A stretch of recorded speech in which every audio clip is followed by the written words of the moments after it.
All right. Good afternoon, good evening, good morning, wherever time may be for you. Professor Barry here.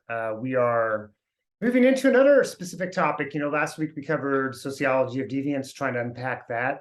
Taking our sociological kind of a lens, our sociological imagination, a little bit of that beginner's mind, trying to remove from our perspective any kind of like personal convictions we have. We can suspend them for a while, kind of evaluate things a little bit more objectively, try to understand things, try to understand this complex social world that we live in, and it is tricky. And the same is true in this next topic of social stratification.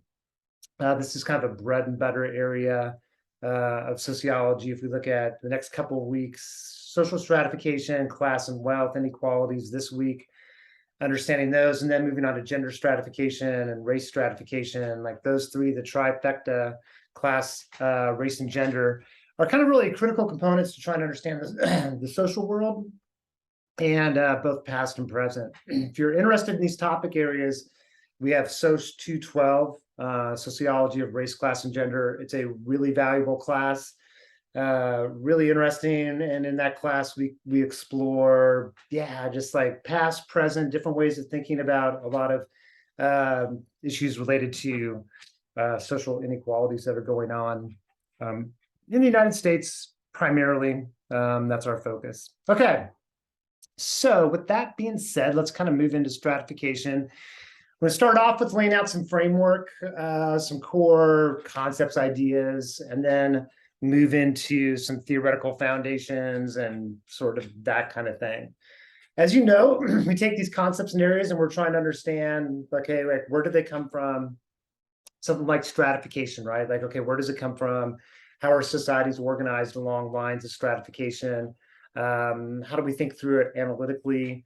This is that idea of suspending our own personal convictions. We may have like a personal belief about why the wealthy are wealthy and the poor are poor, but we need to suspend our judgment for a period of time. We live in a culture that socializes us in some specific ways. So it's like, okay, let's suspend that, approach it with a beginner's mind, and just sort of think through stratification in a more critical thinking application way. Stratification is basically a layering. I have a picture here of the Painted Desert, beautiful spot right here, like in Central Oregon. I call it Central Oregon because it's kind of like right in the middle. And it's in John Day. If you've ever been out there, it's beautiful, right? You just see that sedimentary layering. Or sedimentary, I don't think it's actually sedimentary, it's all volcanic. So it's just different layering of different eras, times, different geological events that happen. And that's stratification. So it's looking at how are things ordered, how are things structured from a ranking system, status and position. And why is it that way is kind of a key question. Nothing is inevitable, like it has to be that way. So the question is, how did it become that way? What are the forces involved, both micro and macro, to make it that particular way? So we can think about it this way, is that if we look across different nations or even different regions in the United States, even within a state, different places within a state, these layers may be smaller or wider, and then the gap between the top and the bottom may be different.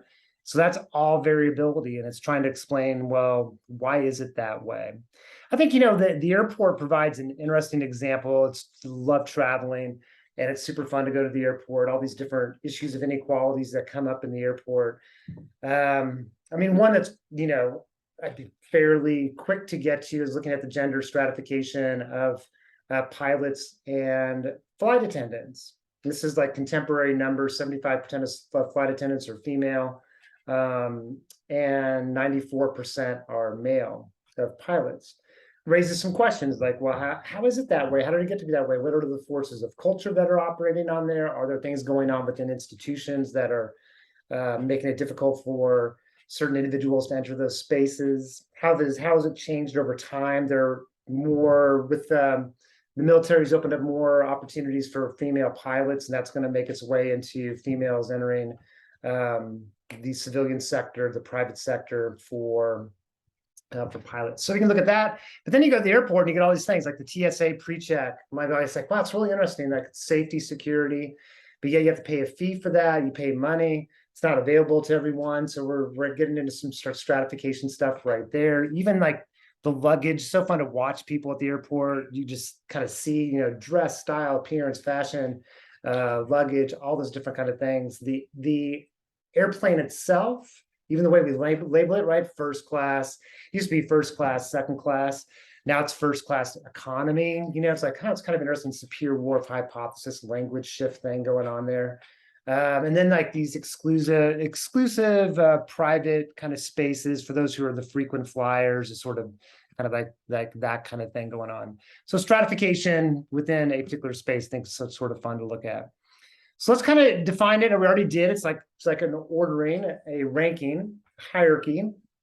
And we can think about certain principles of stratification. One is that every society is stratified to some degree. I'd say every modern day society, there's some discussion if we go back to when communities were nomadic before. This is, let's say, a long time ago, before the development of cities, before the expansion of the development of kind of empires and sort of larger, human populations. When humans were nomadic, even before hunting and gathering, there's fairly narrow stratification, if there was any at all. And so basically it's universal across modern day systems, but it's variable. Not every country is stratified in the same way. So that's why it sort of leads to all these questions. Well, why are there differences? How do we think about those differences? Also, stratification, it's very persistent. It's very difficult to change. And usually, I know there's different ways we can think about how things change. It could be from a more Marxist perspective, like class consciousness, organizing workers to exert a greater voice in a system of capitalism, for example. So that's like that sort of social mobilization. It could be that one thing that really changes stratification is technology. Technology, globalization, technology facilitated contemporary globalization. So technology could play a huge role in stratification, but it's persistent and very difficult to change by human forces. And it's supported by ideologies, and we'll talk about ideologies in a little bit, but ideologies are beliefs that explain why things are the way that they are. So we can say, okay, the reason we have that Elon Musk makes X number of $1 billion a year in terms of like his overall income or his wealth is because he deserves it, because of his innovativeness, his skills, his abilities, all those different kind of things. So we provide some justification for either individuals, or in this case, let's look at the overall system of the growth of inequality. And there's our three perspectives: a Marx perspective, Weber, and functionalism. Let's start with Marx. Marx kind of identified that the key part of stratification is thinking about your relationship to the means of production. And means of production basically are, think back, well, actually, before I answer that, think back on, or put yourself in a perspective of mid-1800s all the way through, let's say, mid-1900s, or I don't know, somewhere in that ballpark, that it was either you're an owner or you're a worker. There wasn't a large middle, kind of like this sort of middle class kind of component, professional middle class educated workforce.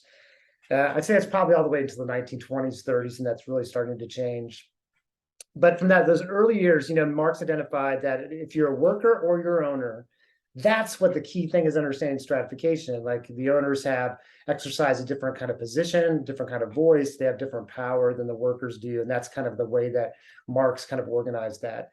Weber made it a little bit more nuanced and said, it's not all about your relationship to the means production. It could be the prestige of the occupation that you occupy. So if you are a plumber or an electrician versus a middle school teacher, the plumber or electrician may make a lot more money, and they may actually own their own business, but the school teacher may have more prestige and status and culture in society. So Weber put that's more of a symbolic interactionist kind of thing going on there, like cultural meaning. But you have status, prestige, you have wealth, as another component for Weber. Those who have more wealth have more power. And then you have the issue of power itself, those who have political, social power. So that's like Weber's idea. And then we'll get to functionalism here in a little bit. Yeah, and so that's the definition of stratification. Categorization of groups of people in a hierarchy based on, these are Weber's ideas, wealth, status, and power. So different systems. These are just three. We can kind of go, because they just kind of provide like a bookends in some sort of way. You have in the far left here, India and a caste system where there's no social mobility. If you're born into a particular social position, if you're, let's say, a Brahmin or a priest, or a teacher in that Brahmin caste, your family's from that caste, you're born into that position, that's where you stay. There's no, for all intents and purposes, no mobility. It's a closed system of mobility. So we don't really have, even India's changing. This is like historical. It's supported by ideology. That idea was supported by religious beliefs. It's moving away as it becomes more and more sort of enveloped in the global marketplace. Those ideas are changing as well. We have kind of like, we'll talk about like a pseudo caste system in some sort of ways in the United States, but we are much more of a class system. But let's kind of go to feudal first. So feudal, when there's a monarchy, kings and queens, nobles, knights, and then you have the peasants, right? Just sort of this real tight sort of like structure, how things are operating. That's kind of a feudal system. Really no mobility. It's not really a caste system. It's a quasi-caste system. I mean, the kings and queens of royalty, it's going to be familial. You're not going to have the ability. It's going to be along family lines. Same with nobles. But it's not quite the same level of caste system as in the historical example of India. And then you get the class system. And this is like where we're at here. So we have the economic system, like capitalism. This is the means of production is Marx's viewpoint. This is a Marxist kind of analysis. You have we rule you, the real rulers of society, those who are the owners, let's say. Then you have we fool you. So Marx had this sort of view of religion as the opiate of the masses, that the religion prevents people from trying to demand greater justice in the present. And also modern day mass media, other different kind of components to that. And then he has we shoot at you, or the military, or any state apparatus that's about control. Marx say, okay, that those institutions are there to maintain a particular relationship between the dominant group and the subordinate group. And then you have the bourgeoisie, the members of the ruling class. That they're enjoying reaping all the benefits, or a lot of benefits, from the labor of the workers, the proletariat at the bottom. So that's kind of a Marxist kind of analysis. Like I said, we don't really have, we have a class-based system, but there's a lot of concerns about, there's a lot of limitations to that, or there's some pressures on that in a way. We could have there could be some caste elements in our class system. There's a couple different analysis of this. This is a really powerful documentary. It's probably 30 years old, maybe now. It's called Amandla. And it's about South Africa when they lived under a system of formal apartheid. And think about Jim Crow South in the United States. That's kind of like, it's what South America or South Africa was, all the way until the 1980s, when Nelson Mandela, who was incarcerated for his kind of voicing in opposition to apartheid, put into Robbins Island prison, stayed there for a long time. He eventually became the spokesperson for ending apartheid, became the president, the first African president, African-American, or first African Black president in Africa. And, it's about Amandla, it's like freedom. And so that's like a very formal break away from a caste system. In the United States, we had things like Jim Crow South, very formal regulations, of the drinking fountains, public institutions, separate for white and black. Even ending up like, you can see it's like if you've ever seen the movie, the Green Notebook, or just the Notebook. There was a notebook called the Negro Motorist Green Book there was segregation in the South as well as other places. And so African Americans didn't have the freedom to travel. And also, travel sometimes put people in a place of danger. So it's like, this was a very caste-like system. there's this sort of green book that emerged to facilitate or to help people who are traveling, whether they're, folks in business, entertainment, or just traveling to see family, friends, or just traveling to facilitate their travel. That's in the past, right? And then we kind of go more present. There's Michelle Alexander, the new Jim Crow. She talks about the war on drugs and the criminal justice system as being another continued element of that kind of racial past and contemporary politics and contemporary policies. It's harder to see. It's not necessarily the same like different drinking fountains. This is now coded in policy, so it's like called colorblind racism. Isabel Wilkerson does it's really interesting analysis about that this caste system that we live in today, that it's still there, that it's still present. So I don't want to muddy the waters, but just to say we can break that left and right between the caste and the class and say, okay, well, we are over here. That was in the past. But just sort of, there's elements maybe of what's going on even in our class-based system of some caste-like elements, some significant structural things that are going on that are restricting or privileging certain groups. Okay, so let's look at the variable. So the first principle, right, it's universal stratification, but it's variable. And here we see the Gini coefficient. You don't really need to know what it is other than or how it's calculated, other than the closer you get to 1, the more inequality. It's like perfect inequality the closer you are to 1. 0 is a system of perfect equality. Well, there's no system that's either going to be 0 or 1. They're going to be ranging in there somewhere.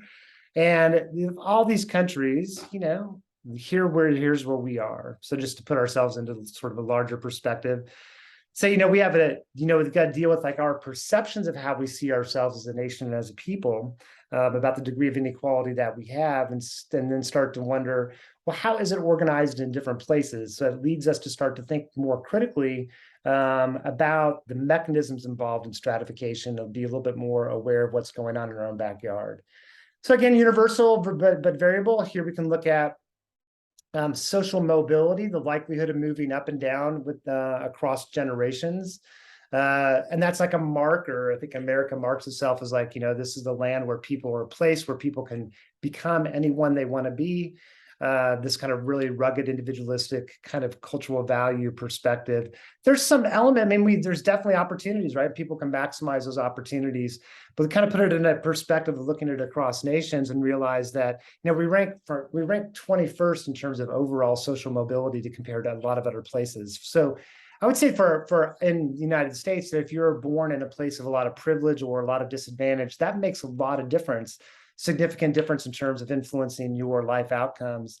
Denmark, Norway, Finland, Sweden, other countries, they have a lot of social programming going on. So the government, state supported to try to balance out and minimize that gap between the top and the bottom to provide, share, and distribute resources more evenly. And that impacts the ability for social mobility. It even varies across, in the United States, it varies across time. This isn't a measure of degree of inequality across time, but here let's look at marginal, like the tax rate for the top group in society, the top quintile, the top 20%. It's kind of interesting. It's, moves across time. It's not like it needs to stay in one place because that's the way it needs to be. These are human actors making decisions about where it should be, and also the public support for particular things. It's kind of interesting. You go back to like the 1940s, 1950s, and 1960s. There's 96% marginal tax rate for that top group. And it wasn't that they got 96% tax on all their income. It's like after a certain point, when they hit that top tax rate, then everything after that was taxed at 96%. That would just be, there'd be no way that's going to happen today, right? Ideology, I think, is important. Ideology helps to justify kind of where we're at, and historical conditions as well. It's World War II going on during that particular time period. Different ideas about the Commonwealth, about sharing resources.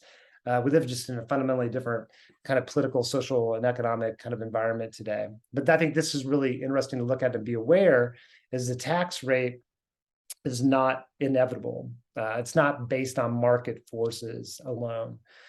And then you look at, I think this is another interesting one. Tax revenue as a share of gross domestic product. GDP is a measurement of all goods and services that are produced in a nation. And I just thought it was kind of interesting looking at how much tax revenue is generated within a nation based compared to their overall GDP. And what it basically is saying is, okay, how much tax is the government collecting as a percentage of their overall production? And we rank relatively low. So therefore, we're not redistributing those resources back out in the community. Again, it's variable. Now the question is, well, why? How did it become that way? Maybe what are the benefits and what are the consequences of that? We can get really interesting issues like Amazon, 2019 paid, so the first time they're paying taxes, like federal income taxes, they pay like payroll taxes and things like that. But as far as federal income taxes, they weren't paying taxes. Like, well, how does that, it's like how does that happen? This sort of a massive transnational corporation with a lot of economic power, influence, how is that justified for them not to be paying their taxes? So this gets us into ideology. So ideology, a lens through which we view the world. Some of all of our values, our beliefs, our assumptions comes from socialization. So within culture and society itself, shapes our thoughts, our actions, the way that we think about the world. It plays a powerful role in shaping ultimately how society is organized. Part of the way society is organized is based on the beliefs of people within society itself. So our ideologies help shape and influence our systems, our economic systems, our political systems, and other things like that. So ideology is really powerful. And we can get into like the just world hypothesis and kind of relate these two things together.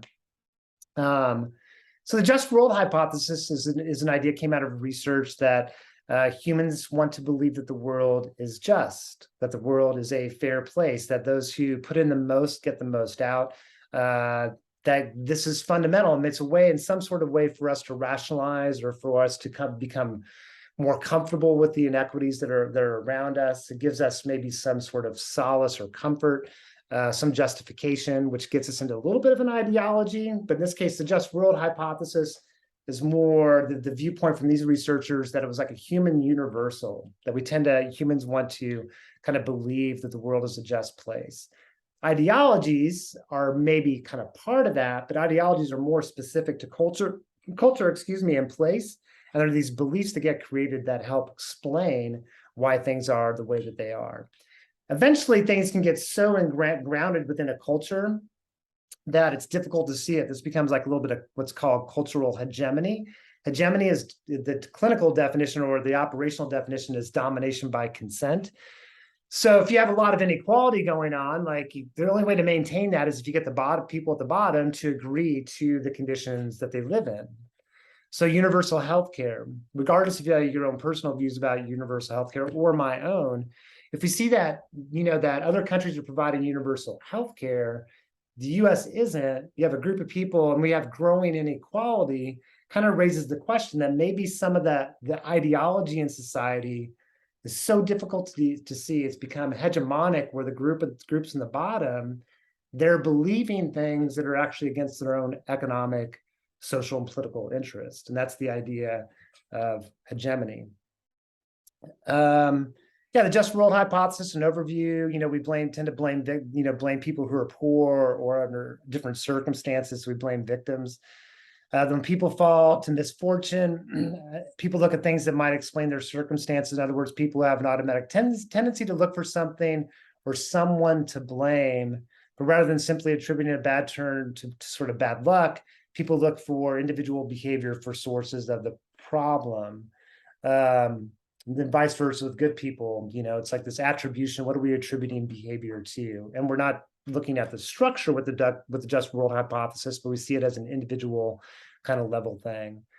Just more information about that, just a little bit about, individuals who tend to follow or adhere to the just world hypothesis tend to be more religious, a little bit more authoritarian, more conservative in orientation, more likely to admire political leaders and existing social institutions, so tradition, status quo kind of component. Adorno, a sociologist, has this comment: there are no more ideologies in the authentic sense of false consciousness, only advertisements for the world through its duplication and the provocation and the provocative lie, which does not seek belief but commands silence. So that's the idea of hegemony. Sorry, I should have put that one in the other slide, is that, you know, we develop this sort of sense of false consciousness about things, and that's kind of hegemony. Okay, really, really cool overview explanation of the just world hypothesis. Really good one there. Check that out. Think about, you know, our own within a culture, our own beliefs about social mobility, and does it match reality? You know, we love these stories, the rags to riches stories about hard work gets you there. But the reality is that, as already identifying here, it's much more complicated than we tend to think. It's much more difficult than we tend to think. Our mobility is, you know, we rank 21 out of all those countries. So it's different than sometimes we think. And so we maintain this system in part because of the idea of the ideologies. And it varies based on, you know, if you're wealthy or if you're not. So the more somebody makes $150,000 or more, it's like, well, why are people rich? Because they worked harder. I mean, you start to think about a little bit of a symbolic interactionist perspective, like the world that you live in and your social rank influences how you see the world, right? And so those with more affluence tend to see that they worked harder, or that the system's structured that way because of issues of hard work. And same for why people are poor, right? The exact opposite. And then there's political differences in terms of political party differences. Republicans tend to they focus more that has to do with effort, and less to do with, you know, it's about effort, about work. And Democrats see it, it's like, you know, it's part of built within structure, institution, advantages that people have, privileges that people have or don't have. So remember the term self-determination. I think this is a good place to sort of bring this back, is that self-determination, people with an environment. So I think the trick is how much and in what ways is the influence of the individual, and how much and what ways the influence of the structure, and how do those two things come together? And that's hard to be able to wrestle with, figure out, determine, and evaluate. I think if you put it all in the perspective, well, it's just the structure, those who have advantage will take that advantage, that they will get there, or it gets too far in the other direction, and well, it's just a matter of hard work. I think those two ends are just like, they're so faulty and problematic. And I'd say even if you start getting here, it starts to become even problematic. I think that the debate and the discussion should be about in this space here, versus trying to go so far out in that way.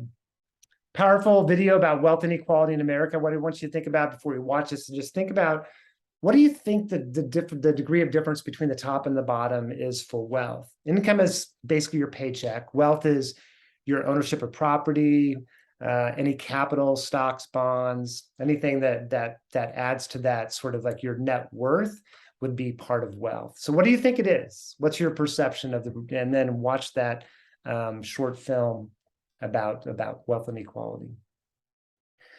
It's kind of interesting too that Republicans increasingly attribute wealth to working harder rather than having greater advantages. I think this is really interesting. Like, okay, over a 6-year time period, you say the person is poor because of lack of effort. You know, it went up and it's kind of gone back down. Democrats, look at that, it's kind of gone down over this 16-year time period quite a bit.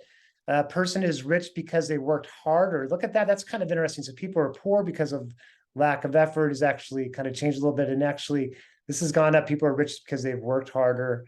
Interesting. And for Democrats, gone down, you know, like this sort of perspective. Look at that divide between the two. So Republicans and Democrats see the world in fundamentally different ways. So let's use science and let's use analysis to be able to help understand not only the difference between the two, but to help to understand the reality or a more objective look at things. So we do have a very rugged individualist perspective in the United States. I wish they would redo this study. This is 2014, so it's 18 years old, but it has some really cool information, and I wish they'd redo it again. So people who disagree with that successes are determined by forces outside of their control. So basically, are you really individualistic as a country and a place? And the US is highly individualistic. I mean, you know, you can see a sort of variability of all these other countries. And then percent who say that it's very important to work hard to get ahead. Again, a very individualistic perspective. We are out here. So it puts us in sort of this perspective. It raises the question about, we have a very strong cultural viewpoint about strong individualism. And Are we right? And all these other countries wrong? I don't know, but right and wrong always gets a little bit tricky, to try to identify that. But I would just sort of wonder more about, as a sociologist, wonder more about what evidence do we have to establish how much of it is about the individual and the environment, the context, the structure, how does culture shape those kind of things? Again, going back to ideology. So, that rugged individualistic story, Horatio Alger were dime store novels back in the turn of the 20th century. All these success stories, that people that, who just came from rags and they made it their way to the top. And those things that are still, that rugged individualistic perspective is actually still within, strong within American culture. You may recognize the depictions here. This is Dr. Seuss, Theodore Geisel, and he did a lot of political cartoons. He was I think a self-identified socialist, and all these political cartoons that came out, through a lot of his career that are very thought-provoking and challenging kind of power and a lot of different issues. This is the just world hypothesis. Like, how do we explain Jeff Bezos? 2019, he was worth 110 billion. Now he's worth 153 billion. It's like, how do we say this idea, that rags to riches, that he's self-made? Well, first of all, he wasn't rags. I mean, he grew up in a very affluent family in South Africa. So he came from a very place of privilege. So he's already got that going on. But we tend to see, like, okay, well, yeah, he's got that because of himself, of what he did. But then it's like, start to think about it. Well, man, there's a lot of ways in which he's benefited from technologies, the government, structure of society itself, people have come before him. It's not just him, it's him and the other things as well. One thing I started thinking about recently was SpaceX and the launch pad and his, the use of SpaceX's use of federal facilities in terms of NASA and subsidies and things like this. It's like, wow, yeah, it's like he's doing this kind of stuff in part for his own talents and abilities, but also because there's a structure there that he's benefiting from. So we tend to focus on the individual and divorce that bigger context around it.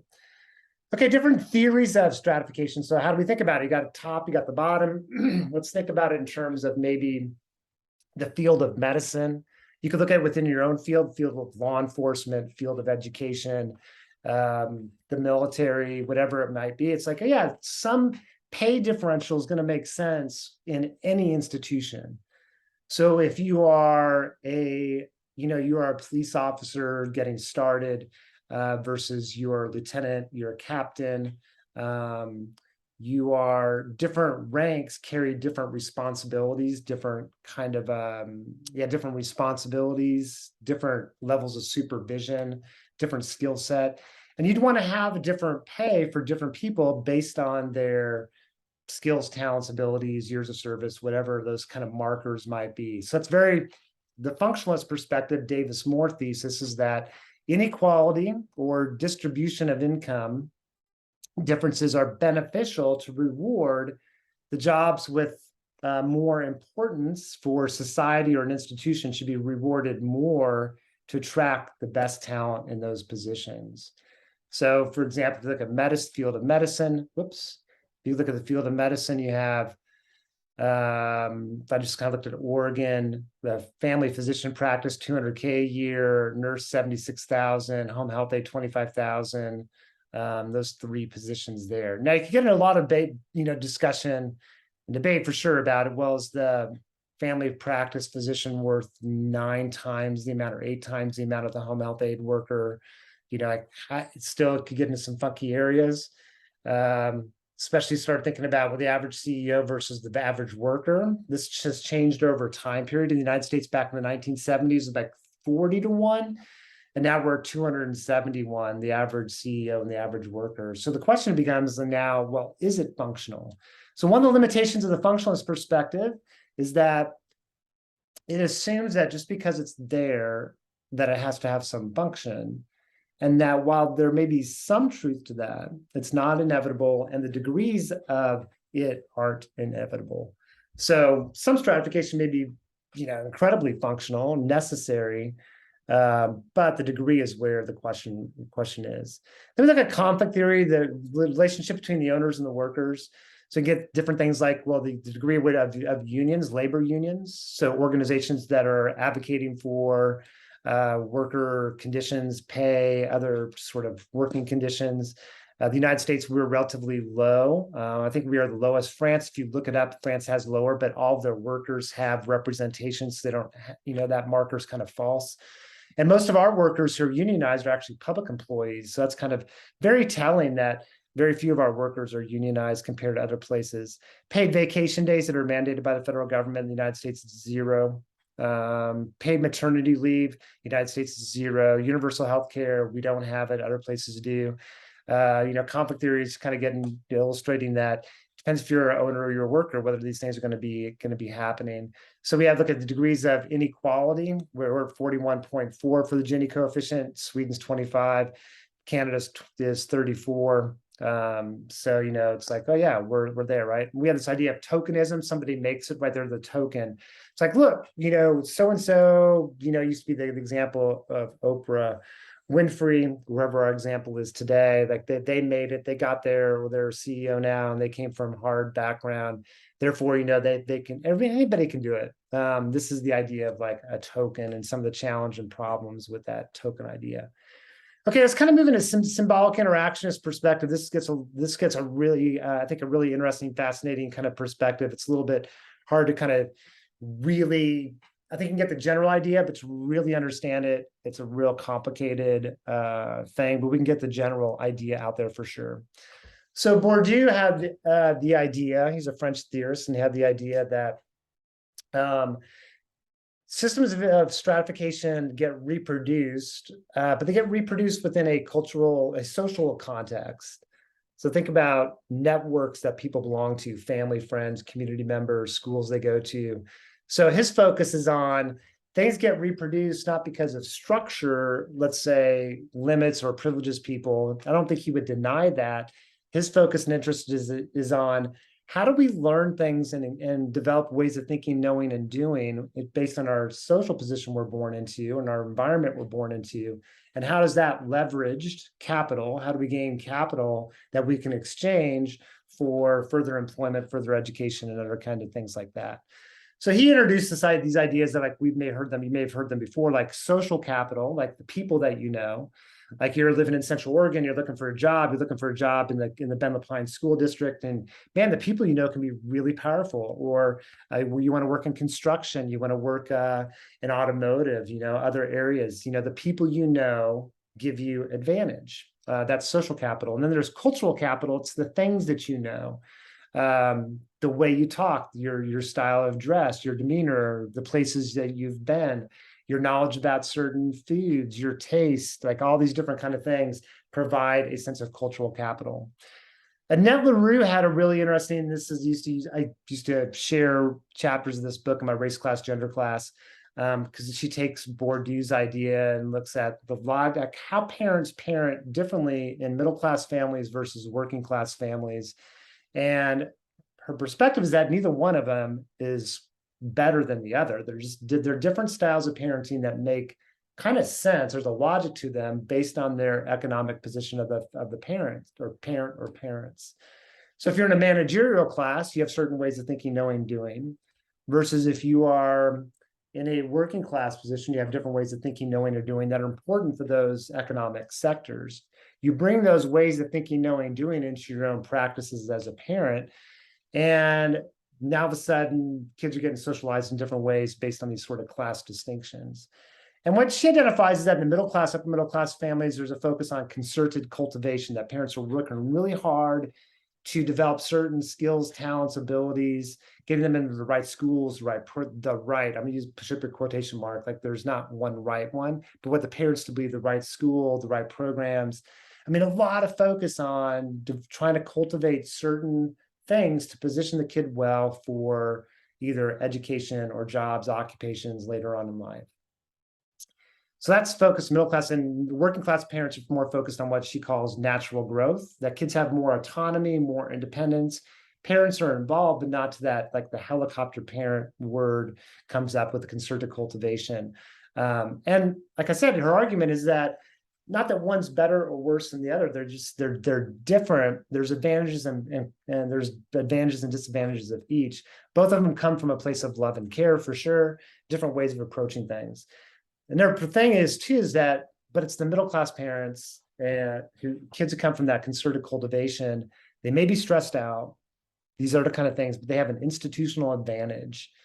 Now, whether they take advantage of that, I don't know, but they have an institutional advantage compared to working class kids who come from working class backgrounds.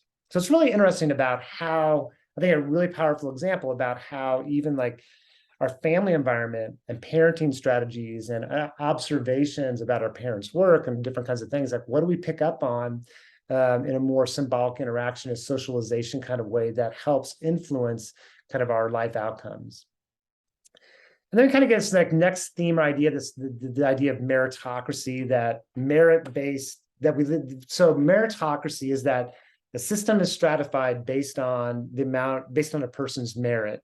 So their merit may be things like their educational level, their skills, their talents, their abilities, what they can give to the employment sector. So that the more talent that you have, the more skills that you have, the further you go up. So it's a system that says, that meritocracy that's truly built upon merit. Those who get into college get there because of their intellectual, academic, and other kind of talents and abilities. It's not based on acquisition to SAT prep and certain classes and coursework, certain schools, or other kind of things. So that's the idea of meritocracy. There's kind of a really big perspective that idea is a mythology. We don't live in a pure meritocracy. That merit is part of it, but it's not the full explanation. And that's why it's sort of identified as a myth.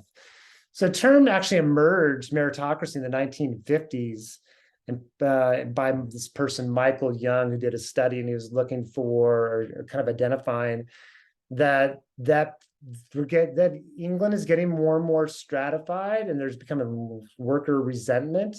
And he turned this sort of idea of meritocracy, that people are given justification to the system because they're believing that it's based on solely on merit. And it's turned now into this sort of thing that it's like, we believe that the system is that way. And he was critiquing it, saying, it's not that way.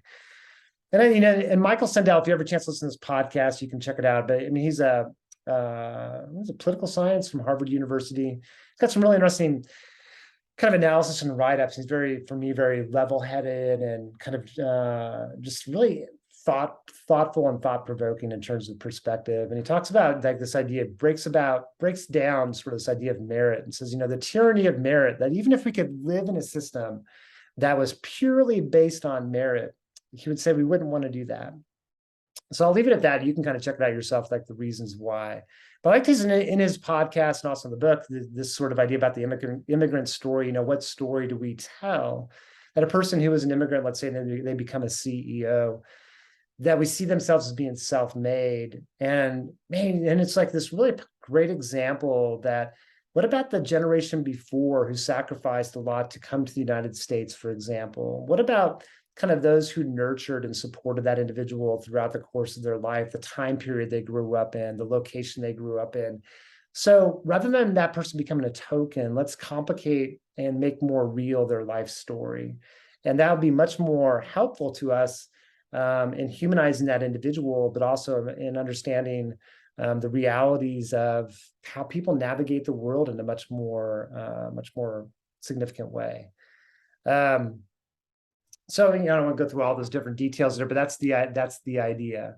I think some ways of kind of breaking down this sort of idea that we don't live in a meritocracy, that it's not that merit is not important, but it's not the reason why we are stratified.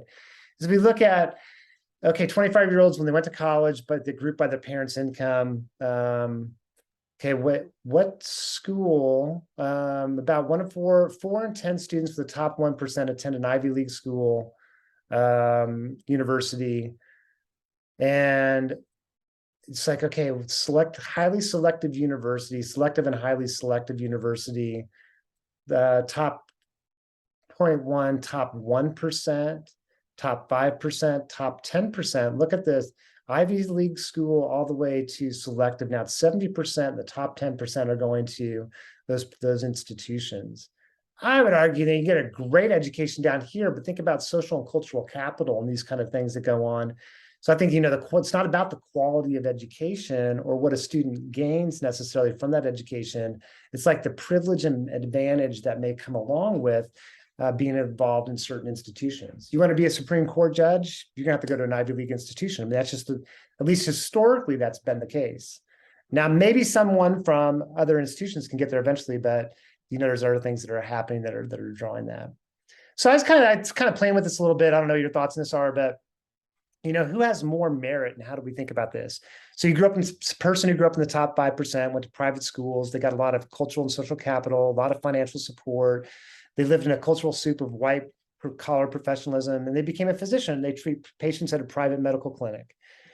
What about a person, you compare to a person who grew up in the bottom 5%, went to public schools with low graduation rates. They didn't have a lot of access to advanced coursework, a lot of structural stresses like crime and poverty in their community. They don't have a lot of cultural social capital. They became a physician. They started treating people at public clinics, serving those people who have a high levels of need. Well, who has more merit? Who should we recognize more? And that's, to me, like, that's the question, right? That kind of gets at a lot of heart of this kind of stuff. Yeah, so here's a pictorial somebody put together, like, think about stratification, like, okay, let's visualize this, like you have a ranking, right? And how do we think about it? So status, we have different status, different people. We have institutions that are impacting that, impacting, supporting, detracting from. We have to have certain dominant ideologies that are helping to support that. Sometimes they become hegemonic, where it just becomes the accepted way of believing that, well, this is just the way that it is. Very rugged individualism, a belief in meritocracy, for example. And Bourdieu has a perspective that it's based on our social relationships, our social cultural capital, those kind of things. But then we kind of get into a Marxist perspective that the structure, if you're an owner versus worker, or a functionalist perspective that's based on your degree of talents and abilities. The more your job is important for society, the more you're going to be financially rewarded. Or Weber, that's, that it could be, you got to put the 3 in there. It's about status or prestige. It's about wealth, and it's about power. So different positions have those 3 different elements that are going on. So let's look at some different limits of the individualist perspective. One of them, we can get into the culture of poverty thesis. This was a thesis that was popular back in the 1960s, I think, is when Oscar Lewis wrote this sort of examination of his Puerto Rican families. And his idea was that people who are poor tend to have a culture, there tends to be a culture of poverty around them, and therefore they don't invest in institutions the way that can maybe be beneficial to them. They don't save money the same way as those who are more affluent. So they don't delay gratification. And his idea was that, they get trapped in this culture of poverty. There's been a lot of pushback on that idea because it puts it too far into the pathologizing, victim blaming of the culture that people live in, to say, well, people may not be saving money though, because there's no money because they had to pay for day-to-day life stuff. Like, there's just not an opportunity to save money. So they put it all in this sort of perspective, like this culture of poverty. It kind of fit with our overall landscape. We tend to believe the individual, blaming the individual, rugged individualism, or you could say rugged culturalism, maybe, in this regard. So that's like one that's sort of individual level kind of critique, or critique of that individualist perspective. We've also, in the United States, we got, like this problem area of eugenics, good genes, this belief. We think about this belief that you can create a stronger society by promoting good genes, and that the problem of poverty, crime, and other things in society are people that are from bad stock or bad gene backgrounds. So we had a time period when this stuff was going on, and we still have some remnants of that within our culture, some beliefs in that. During its heyday, during its time period where it was popular and accepted across the hegemonic view, right? That 32 states had passed sterilization laws, sterilizing individuals who are identified as feeble-minded, individuals from different racial groups, Native Americans, African Americans, other racial groups being sterilized. Individuals from low income, certain regions and areas of the country, sterilized. About 60 to 70,000 people sterilized in the United States during that time period.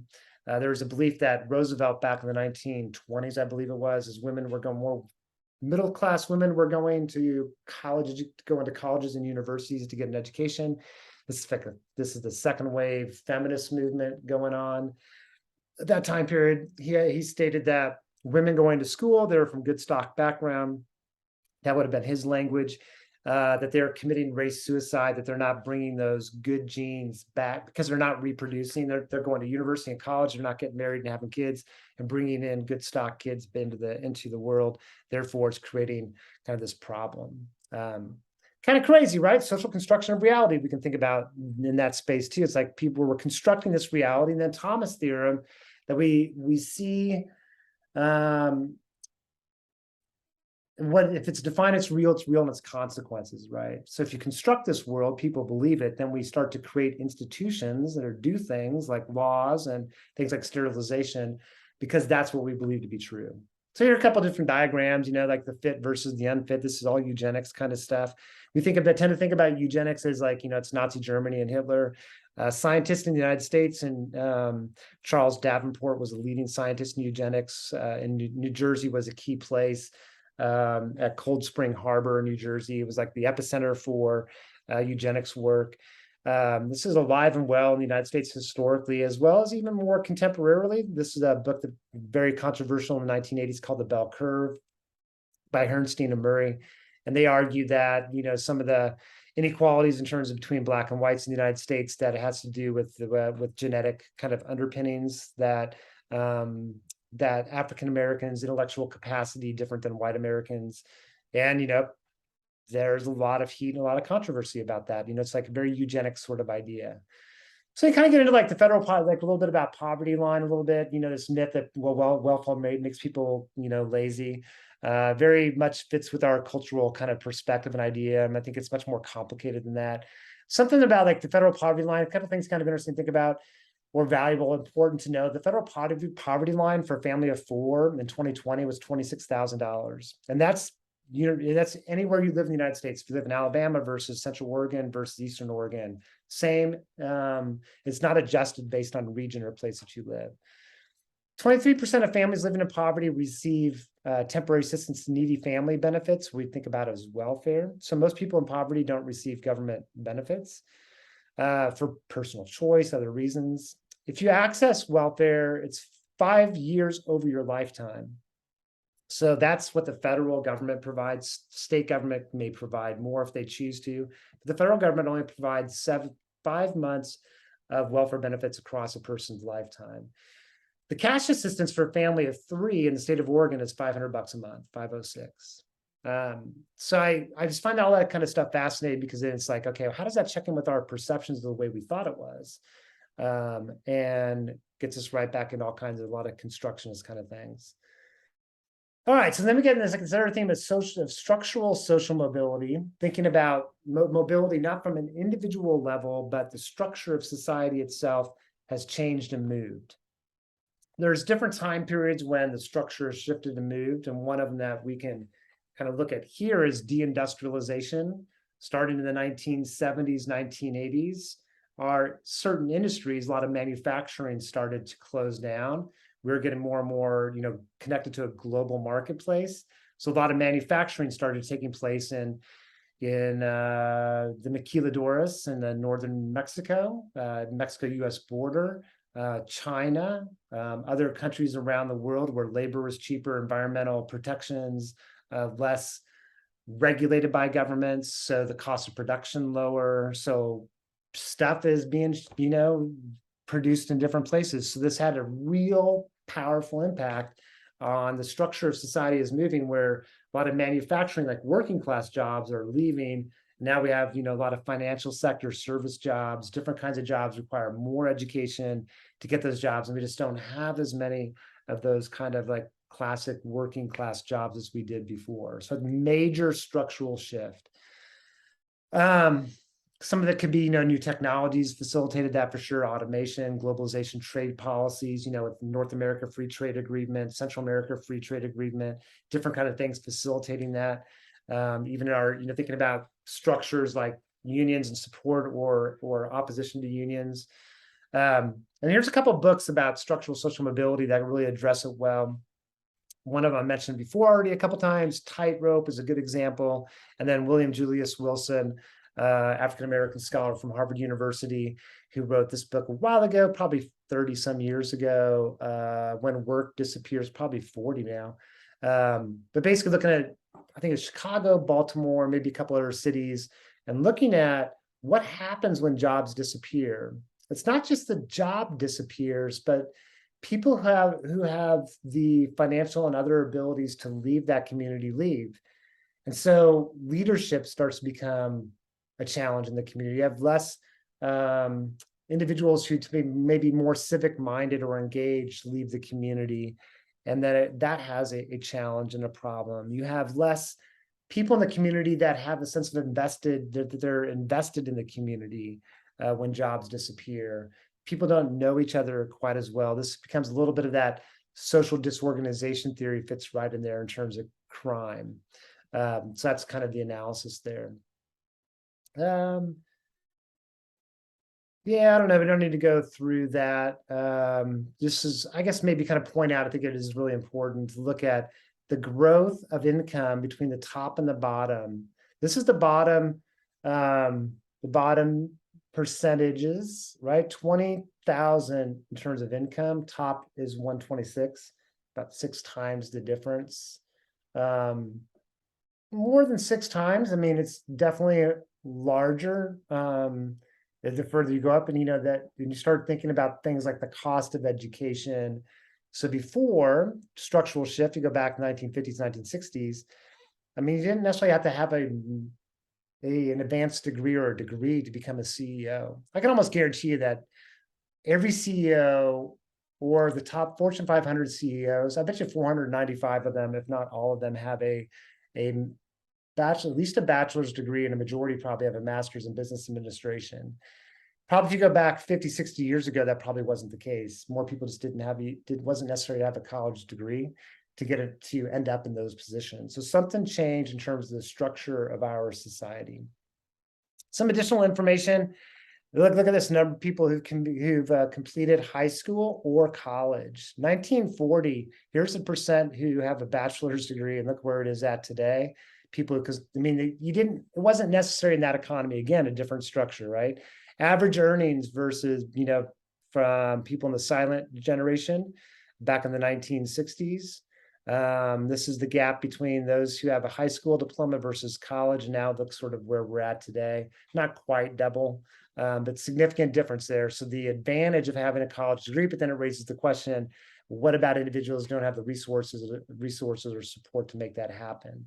This is a great chart on, paying for your college. This is what the average price of an undergraduate degree back in 1987. This is what it is today. So not 3 times 2, I don't know, was that 275 or something, times higher. The amount of debt that you could graduate in 1987 without a debt. Now people have, carrying on debt. For you, looking at Oregon State University, the difference over that time period. Again, just kind of illustrating that this is a different world that we're living in. Still opportunity, still reason to be hopeful and optimistic, but to be realizing that, man, that there's going to be some struggle points, especially for those who don't have the resources and support to be able to make that happen. I just got an interesting conversation the other day with somebody was talking about, man, if just more people go to college, we'd end this sort of economic problem that we have. And I'm like, man, it's much more complicated than that. Let's imagine like everybody was able to get a college degree, it's free for everyone and everybody went.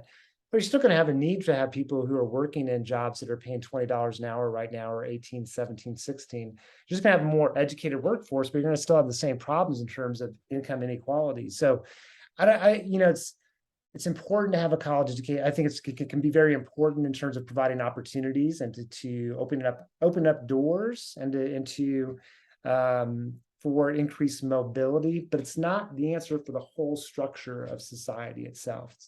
It's too much of an individualistic way of looking at it. So how do we deal with it? One of them is we could minimize inequality by changing the minimum wage, which states have done that. There's a lot of interesting work on that raising the minimum wage in the state doesn't actually create economic hardship. That's always the kind of the cry. But if you want to, there's a lot of interesting research in that area. Anyway, yeah, you can help the lower middle class build assets like home ownership and other kind of do programs, have things that help facilitate individuals developing and building assets. Increase the progressiveness of the tax code is one way of doing that too. Invest in education, early childhood education. We're slowly moving there, providing more and more resources to allow individuals an opportunity from the middle lower classes to engage in education in the workforce in a different way. And then we'll talk about this in class. I'm not gonna go over it now, but it's really kind of interesting book called The Billionaire Wilderness, written by a Yale sociologist. He basically spent some time in Jackson Hole, Wyoming, and writes a sort of analysis based on some ethnography, some interviews, some surveys, called Billionaire Wilderness. And I'll share that with you in a class. Super fascinating kind of stuff about stratification and what he calls class confusion. A lot of people in the town say, they believe, a lot of the wealthy believe that they're just like everybody else in town. And he calls it sort of class confusion, that folks who are uber wealthy have helicopter pads in their backyard, that they're trying to erase the class differences that exist within their community. And they see themselves, it's kind of like the reason why they're going to Jackson Hole, so they can be like everybody else in a way. At least they believe they can, this sort of idea. Anyway, a lot of great information. Hope that was was informative, valuable. Hopefully it led to some other questions we'll talk about in class. Have a great rest of your day, and see you in class.